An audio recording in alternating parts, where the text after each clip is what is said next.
Coach, y'all certainly faced some adversity in this whole team. So how good was it to see you overcome that and find a way to win?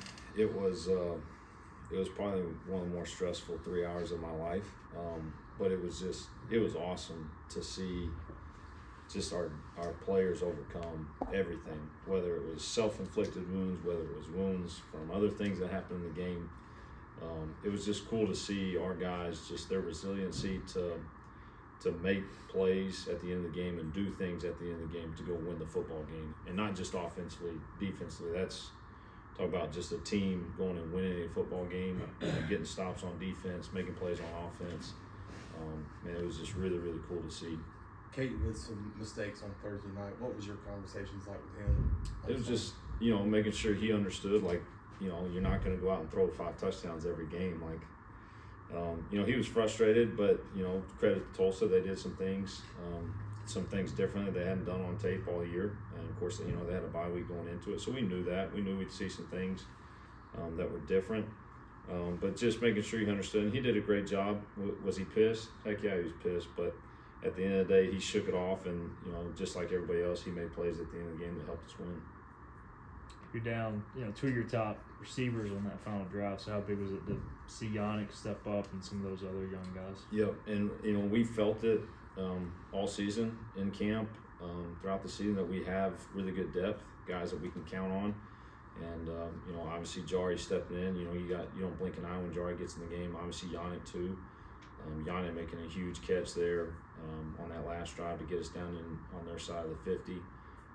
But that's just, confidence in your guys. You see them do it in practice and have the confidence for them to go do it in a game. And that's where, that's a big time situation there. They're in the game. You're driving down by 1 to try and go win it. And Caden didn't hesitate one bit. He knew he had a one-on-one and took it and gave Yannick a chance, and he made the play. You had so much success with the quick quarterback sneak, in fourth and third, or fourth and short, third and short.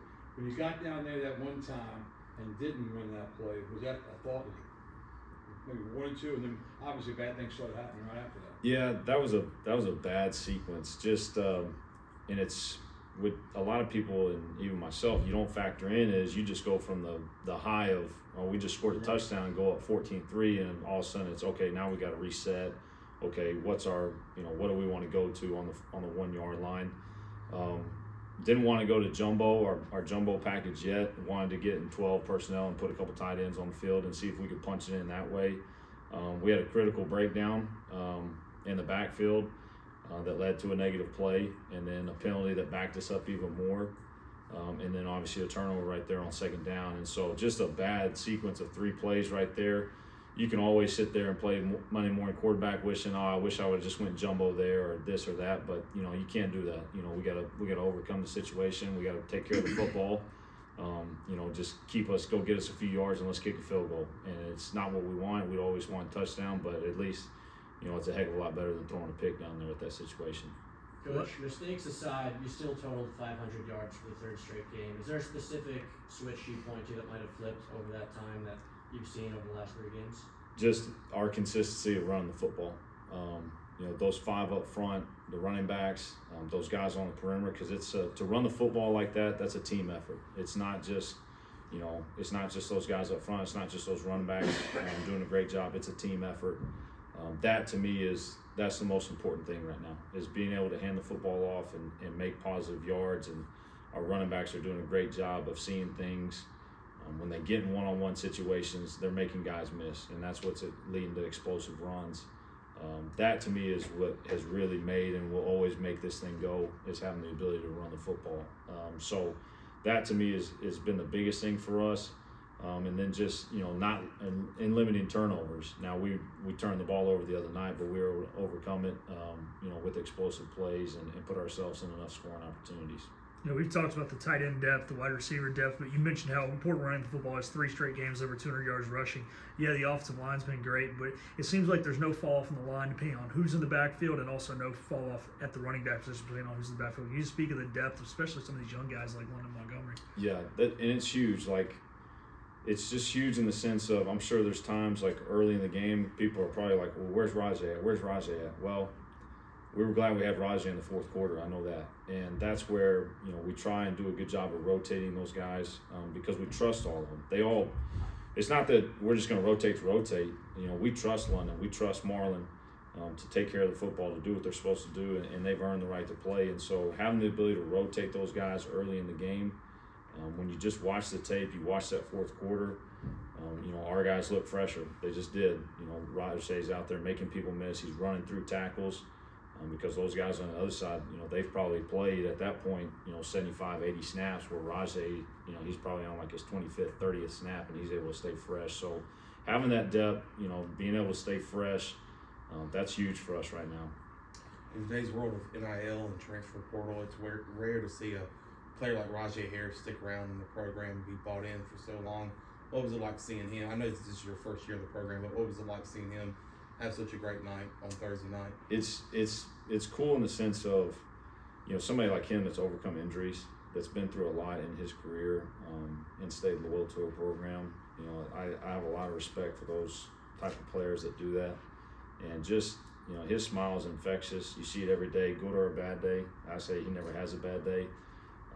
But just his success and being able to lean on him in a game like that when we weren't playing at our best, and having him go win the game was awesome. And not only him, but guys like Dustin Hall and Parker Moore, those guys were just, they were just so emotional after the game because of everything that's kind of transpired over the last month and really over their career here, to lead to that moment and to go get to that point, able to lean on some, what I would consider some cornerstone players on our side of the ball.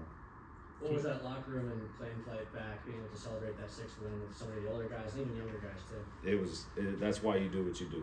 That's why you spend a million hours up here in this building, working your tail off. It's for times like that, and that's a locker room you'll never forget. Our players will never forget. They'll never forget a cold, crazy night in Tulsa.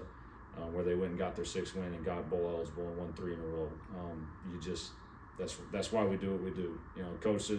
College coaches, we're crazy for doing what we do, but that's why we do it. Is just the look. I'll never forget the look on some of those guys' face, just the joy that they had from accomplishing what they just accomplished.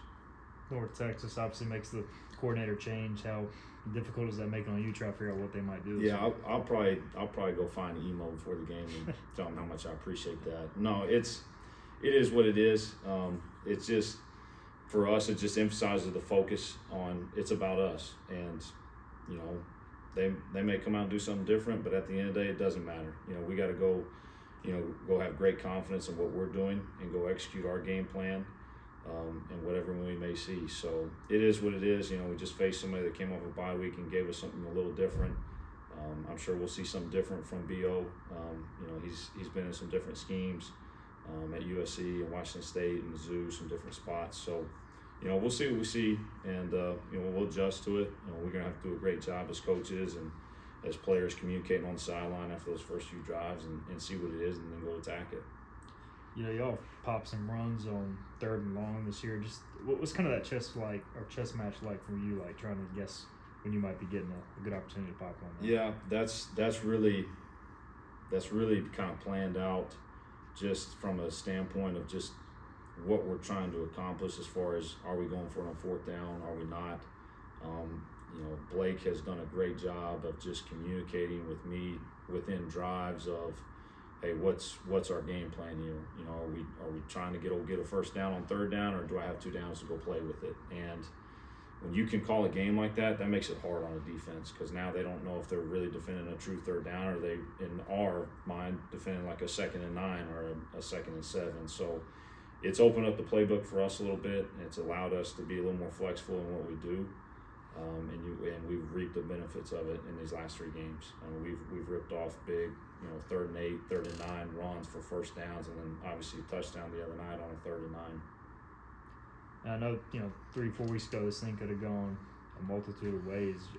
Do you feel like you guys as a staff, with Blake getting some buzz, are kind of playing for him at this point too, or is it still kind of focused on the players? Just your mindset there. It doesn't change. It's still all about the players. And is there more buzz and noise out there? Probably.